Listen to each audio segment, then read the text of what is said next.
gentlemen, thank you for inviting me. It's my pleasure. Today, I would like to speak about circulatory assist device in patient with cardiogenic shock, comparing at the end ECMO versus Impella. بس وانا اقدم هنا هذول طيب. This one? No. Okay, this one is good. Okay, first, so the background. Okay, as we know, mortality rate for refractory cardiogenic shock is high. Early initiation of mechanical circulatory support is important and improve outcome. And avoid of progression of multisystemic organ failure and optimize organ function is our aim here. Definition, first, what is cardiogenic shock? Cardiogenic shock is a clinical condition of inadequate tissue perfusion due to cardiac dysfunction.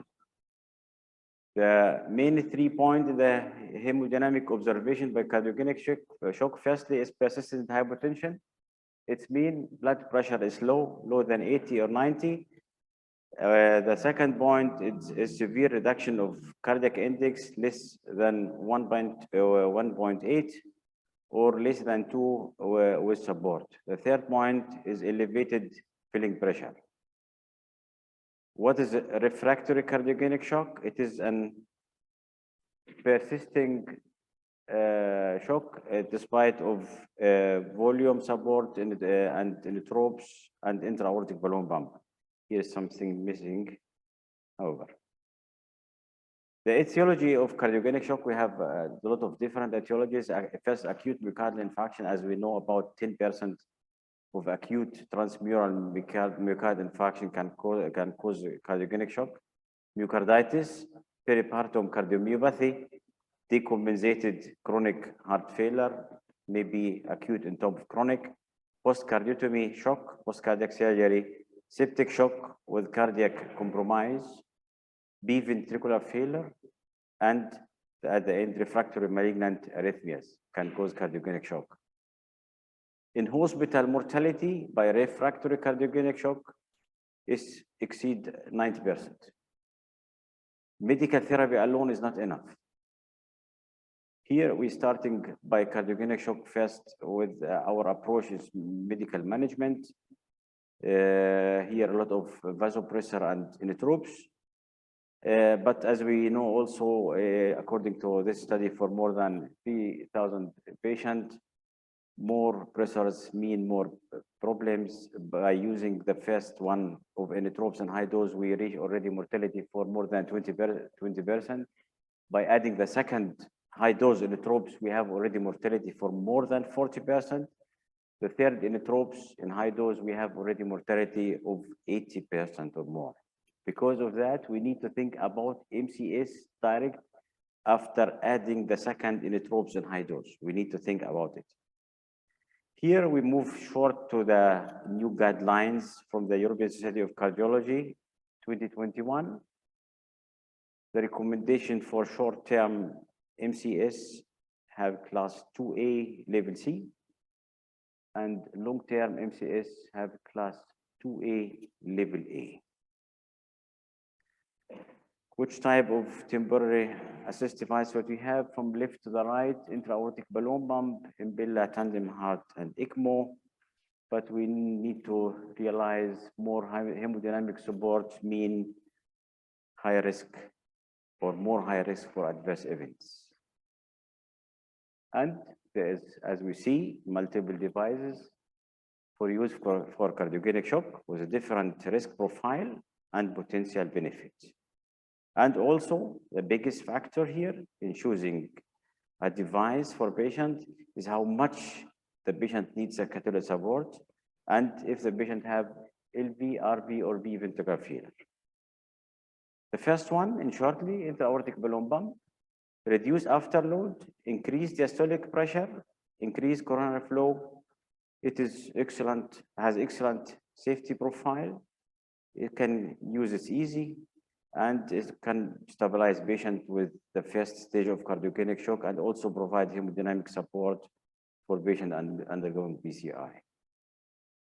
Second one is Impella, the small size Impella CP or 2.5. It is a percutaneous device through the femoral artery up to the LV. It is in a rotary pump. Need precise positioning, no support for the right ventricle, and is not good when patient have arrhythmia, and can support only up to 2.5 liter. The bigger Impella, 5.0, 5.5, it is a surgical one, need cut down. We can insert it through the ascending aorta by open chest, or femoral artery, or even right subclavian or left subclavian. Support up to 5 liter, and no support for the right ventricle. The third one is tandem heart. Tandem heart is like ECMO, but without oxygenator. Insertion through the left atrium, through the septum to the through the right atrium, through the septum to the left atrium. Return the blood through the iliac artery. It needs catheterization. We can do also in the OR. Support LV only, and allowed up to 4 liter. The fourth one is ECMO.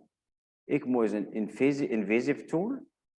Here shortly, over a few word map over the distributed ECMO center, which are registered, only registered center.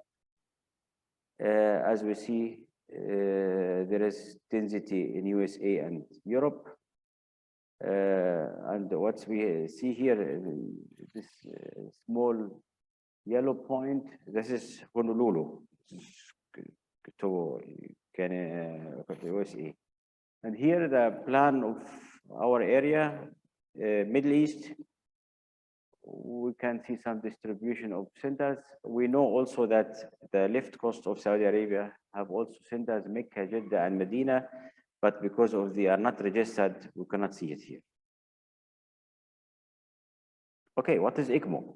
ECMO stands for extracorporeal, sorry, we cannot see it, extracorporeal membrane oxygenation. It's mean out of the corpor, the oxygenator.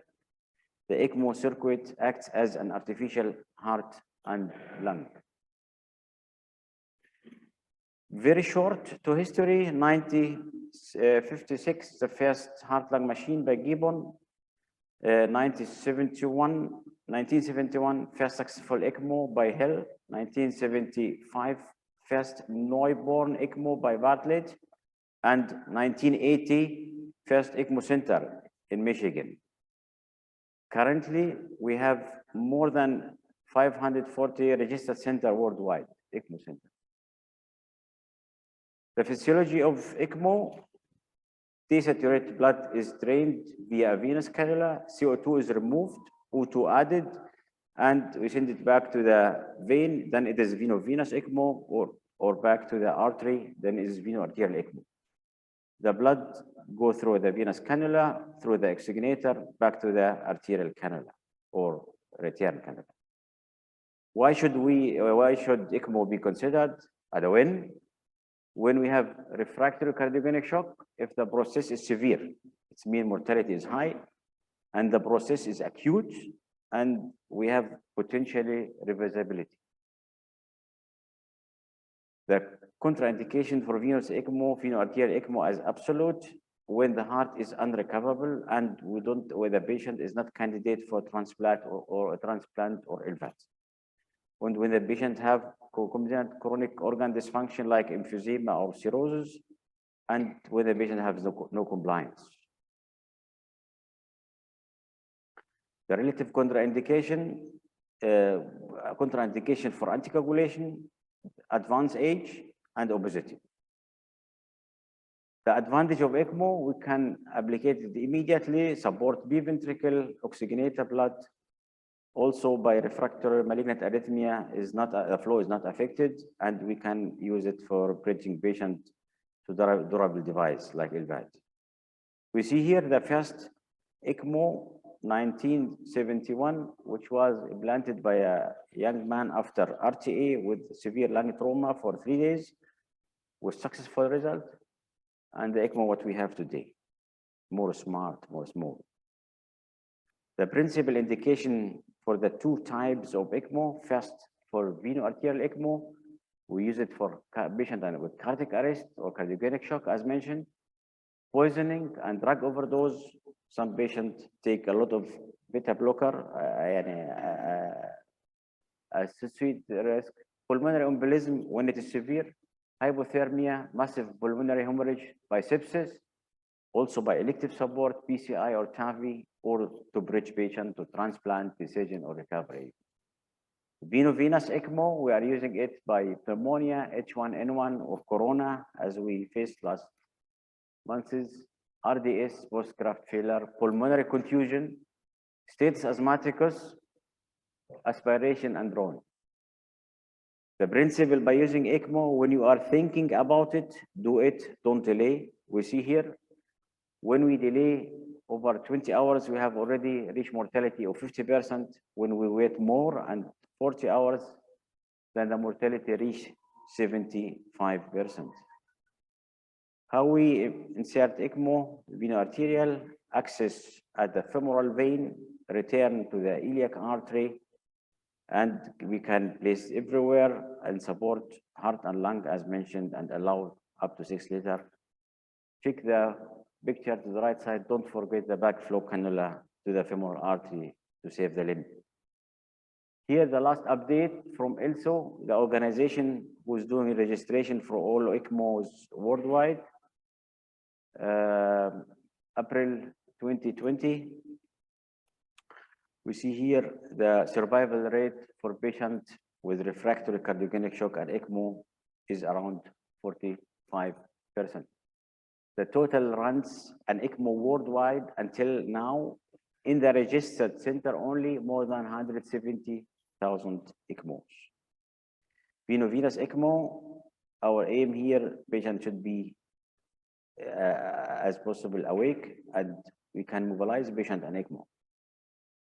How we insert it, veno-venous ECMO, we have different configuration, access at the femoral vein or internal jugular vein, return also.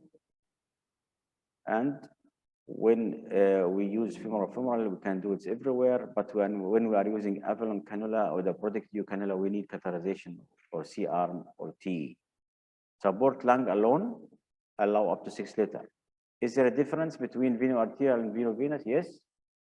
Veno-arterial provide full cardiac support, including cardiac arrest. Veno-venous require normal RV and LV to circulate. Switching from veno-arterial to veno-venous, the battery is low. Here, the battery is low. What is the technician? The battery is low. Can you connect?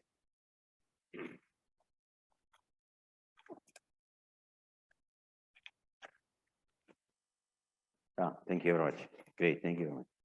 Switching from veno-arterial to veno-venous or veno-venous to veno-arterial is not simple. Plan before placing an ECMO.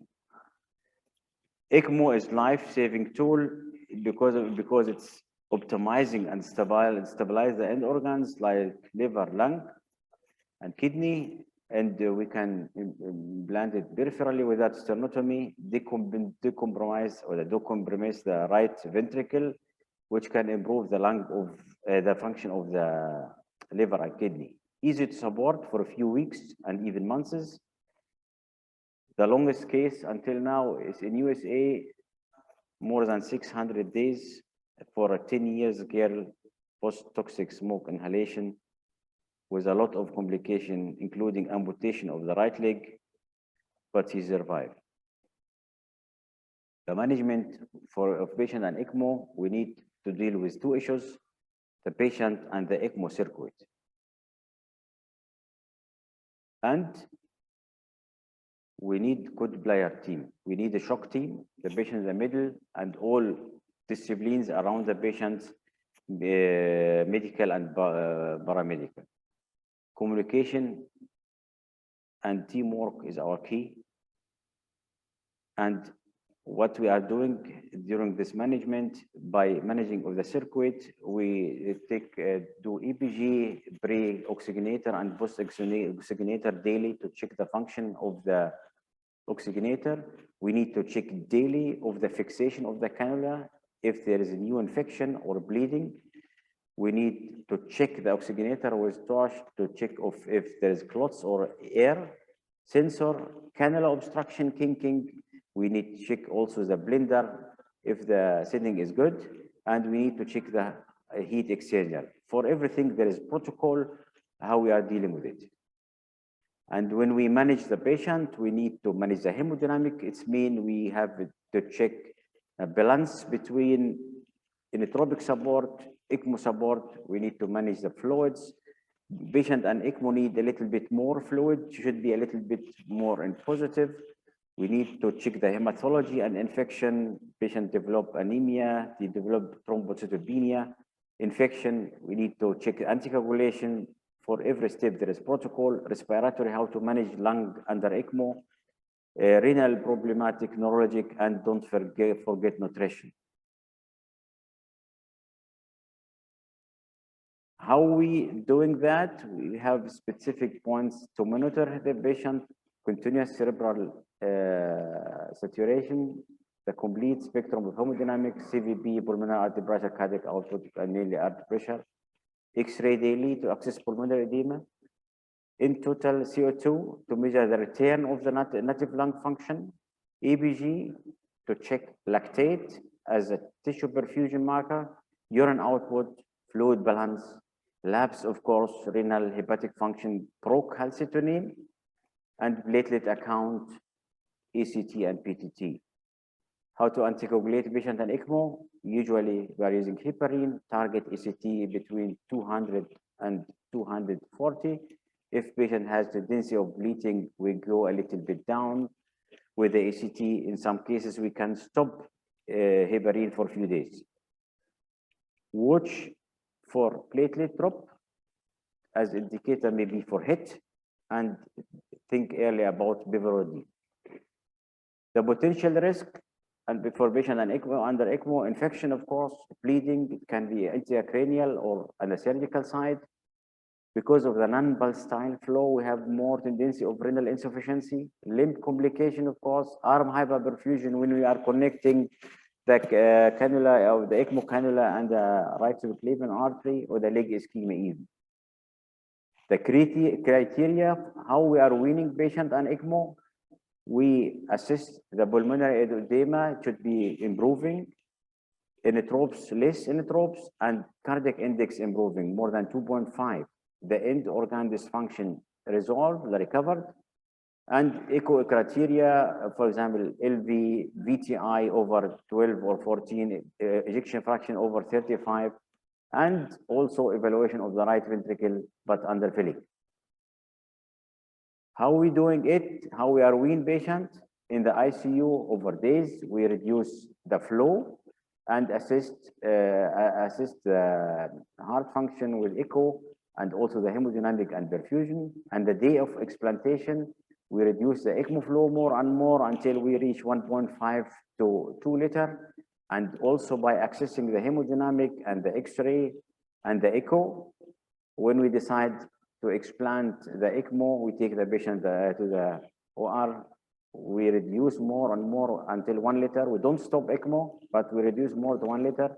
Access also the hemodynamic, intraoperative, and echo assisting the function of LV and RV. Then we explant the ECMO.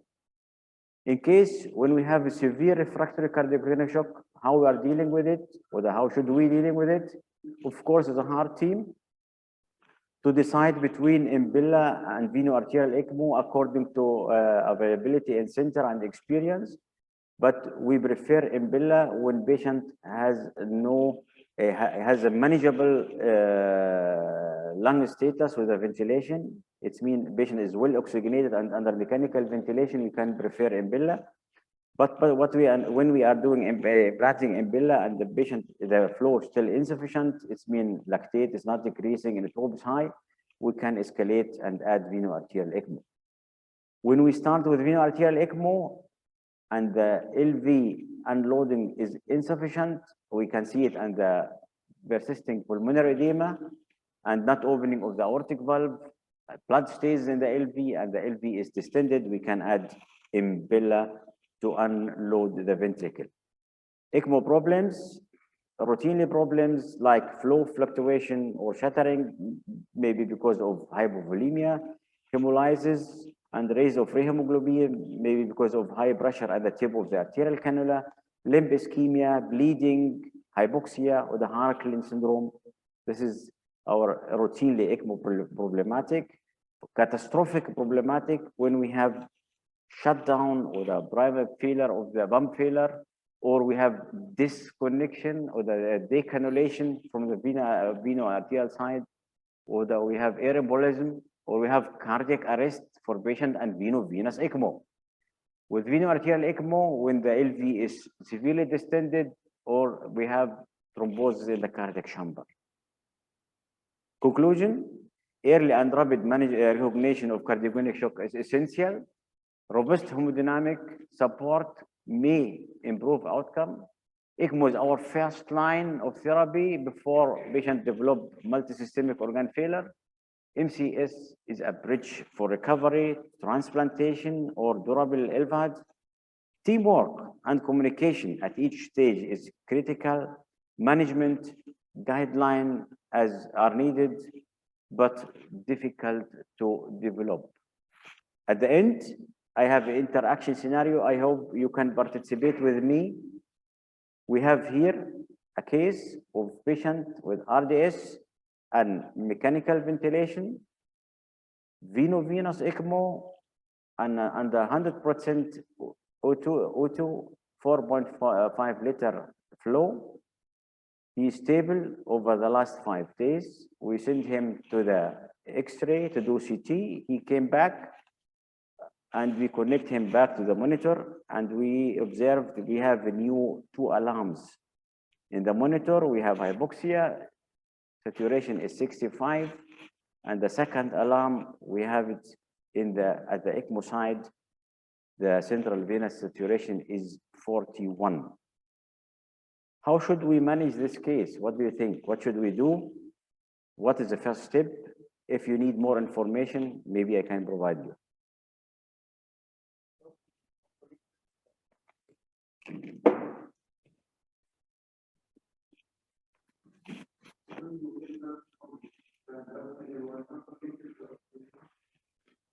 The patient is back now in the ICU. This is the first option. Yes, that the oxygen supply is not enough. As we observe the line by the patient,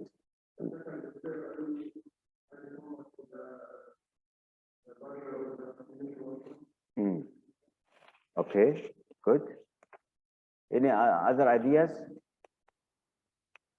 I can add one information to make it easier. When we observe the line from the patient to the oxygenator, both of them are dark. Both of them are dark. Usually the color is like to the right side. One is bright, the other one is dark. The one is oxygenated, came from the oxygenator to the patient, and the other from the patient to the oxygenator is dark. And here, both of them are dark. Oh, okay.